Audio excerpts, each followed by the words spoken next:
What's up, everybody? My name is Jake Lazarus, and welcome back to Sports Media Insider, where we're breaking down all the top headlines shaping the future of sports, media, and the business all in between.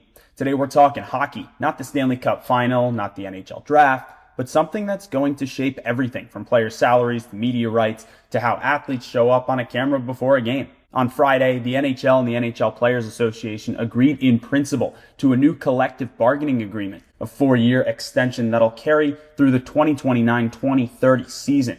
There was no drama and no lockouts this time, just a quiet deal that could have some pretty massive implications. So in this episode, I'm going to walk you through what's in the new CBA, why it matters, and what it says about where the NHL is going, both on the ice and at the negotiating table. So let's start with the basics. A collective bargaining agreement, or CBA, is the contract that governs the relationship between the league and its players. Everything, and I mean literally everything, is in there. How salaries work, revenue sharing, player health and safety, travel, free agency, you name it, it's probably in the collective bargaining agreement. The current NHL CBA was signed back in 2013, and then it was extended in 2020 during the COVID season. That deal is set to expire in 2026. So this new 4-year extension takes us through 2030. And unlike in 2012, when the league locked out and players and we as fans lost half a season, this time things were quite smooth. Gary Bettman, the NHL commissioner, called it completely refreshing. He said it gives the league a, quote, sense of stability, a sense of certainty, and a sense of optimism. And in a media landscape where stability seems like currency, that really matters. So what actually changed? First and most obvious, the NHL regular season is growing from 82 games to 84. That's the first time we've seen an 84 game schedule since the early 80s. But why actually add 2 more games? Think of it this way. More games equals more content. More content equals more inventory, and more inventory, especially leading into a new round of media negotiations, means more leverage and more revenue opportunities. Those 2 games could be rivalry matchups, they could be global games overseas, or any other marquee event tied to major sponsors. Whatever they are, they're not random, they're revenue sources. Secondly, the NHL is officially dropping its mandatory player dress code before and after games. Now, that might sound really small, but it's a huge signal about the league's image. For years, the NHL was the last major American pro league still requiring players to wear suits to the rink. This move aligns the league with modern athlete branding, giving athletes a space to express themselves, that show their fashion, build their brands, and the most important, connect with their fans on social media. We've seen the power in the NBA tunnel, and it's time for NHL stars, especially the younger stars, to cash in. Now let's talk money. The minimum salary is rising from $775,000 in 25-26 season to $1 million by the end of the deal, so 2030. That's a steady climb that reflects the league's financial growth, at least how they project it. And it's also a way to keep younger players happy and financially secure. At the top of the market, things are tightening though. Contract limits are changing. Instead of 8-year extensions with your current team, the max is now 7. And instead of 7 years with a new team, it's 6.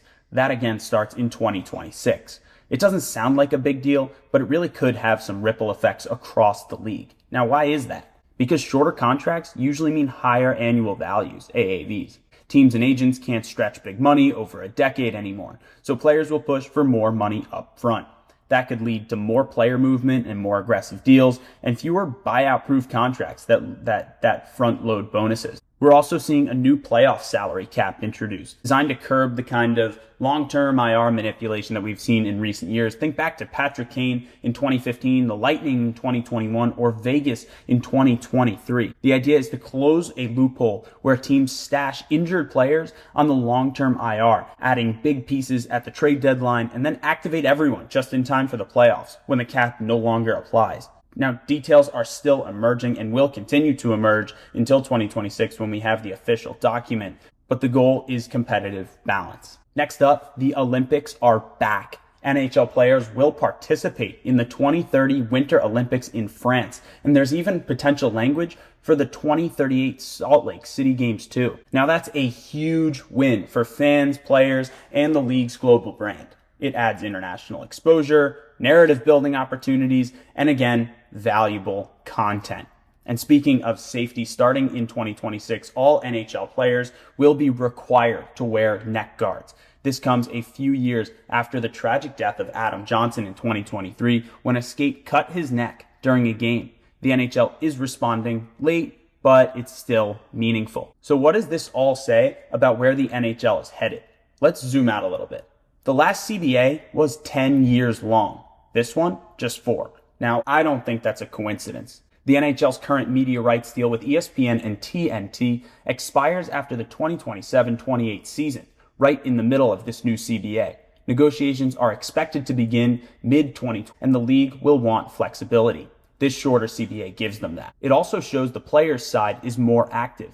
Younger players want a say. The next generation of stars from Connor Bedard, last class in 2025, will be negotiating in real time, not sitting on the sidelines for a decade. And on the league side, this new deal, even before it's fully ratified, becomes a marketing tool and leverage at the negotiating table.